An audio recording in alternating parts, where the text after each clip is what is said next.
chair recognizes Ms. Crockett for 5 minutes. Thank you so much for being here. I know it's a long day. I'm actually out of Texas, and so I'm a little familiar with border issues.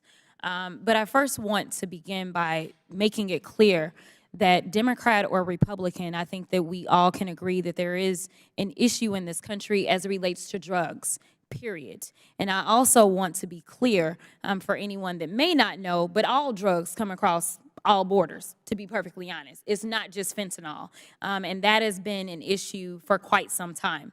We also know that fentanyl is a synthetic opioid, and we know that the opioid epidemic has been on the rise for quite some time. But I do want to make sure that I clarify a few things. This is what happens when you're at the end.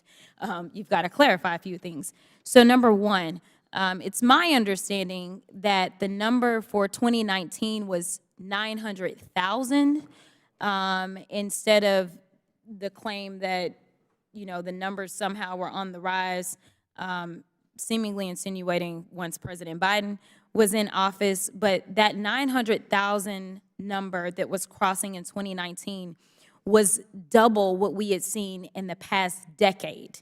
And in 2019, the president was still Trump. So I do want to do that, as well as I want to acknowledge the fact that in 2020, we know that COVID was happening, which was also complicating issues, and not every country had the same access to be able to survive COVID.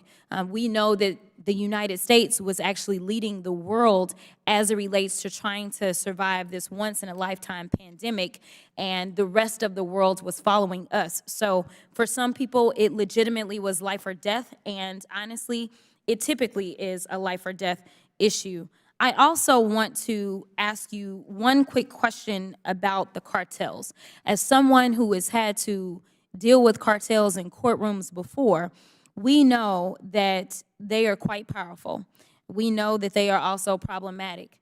And it is my understanding that the cartels were continually spreading disinformation so that people would cross the border, because guess what? If there are more people crossing the border, does that not make it more difficult for y'all to spot the cartels in a big crowd versus if it's just a couple of people that are crossing over? Thank you for your question, ma'am. So the cartels certainly have a capacity to overwhelm us with these groups that are crossing. Absolutely. I would like to point just for a quick second, you mentioned COVID, and obviously COVID has hit us hard in Tucson sector. In the 2 years that I've been there, we lost 3 agents to COVID as well, because as frontline employees, we can't work from home. We can't Correct. take a lot of the precautions that other people did, and dealing with populations that have come from all over the world and have crossed some of the sort of hottest spots on the globe for COVID, and we're housed south of the border with no PPE in these terrible conditions, and then crossed and contacted our agents, caused quite a bit of loss of life throughout CBP, but in my sector, 3 agents in the last 2 years. Thank you for that, and I am sorry for your loss. Let me also point to another issue. I think that Haiti may have been mentioned at some point in time. I don't know if anyone pointed out that the president was killed July 7th, 2021 in Haiti, which also caused for a more dangerous situation for those that were living there, and could have prompted people to want to cross the border. And I'm going to hit one other point, and then I've got another question to ask, and that's around there was an issue of jailing migrants and separating families under the Trump administration. Are you aware of that? That children were in cages?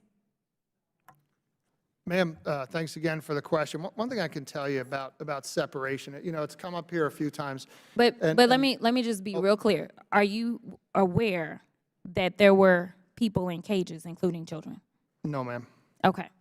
Well, moving on. The next question that I have then is, are you familiar with an Operation Lone Star out of the state of Texas? We are familiar with that operation, ma'am. Okay. So I sat on the committee in the Texas House that dealt with Operation Lone Star, where we had a number of hearings.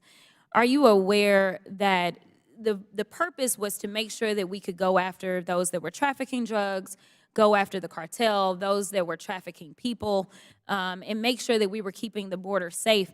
But the only thing that we were finding is that the majority of our monies were being spent on basically asylum seekers, and we were not actually getting at the cartels and the bad folk that we were trying to keep out.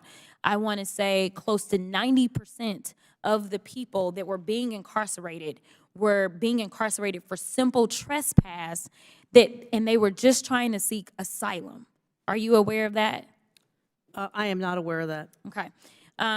Also, I don't know how much discussion there's been, but I know that this was always an issue, and it was about whether or not we were going to build a wall. You would agree with me that a wall is not going to keep bad people out, because when drug traffickers and cartel decide they're going to do something, the wall ain't going to do nothing. Gentlelady's time's expired, but feel free to answer the question. Well, we spoke earlier about barrier as being just one of the many tools that Border Patrol agents utilize to get the job done on the border. So I think that barrier is effective in certain strategic locations along the border to manage whatever may come, whether it's vehicles or people attempt to enter through certain locations there. Thank you. Thank you.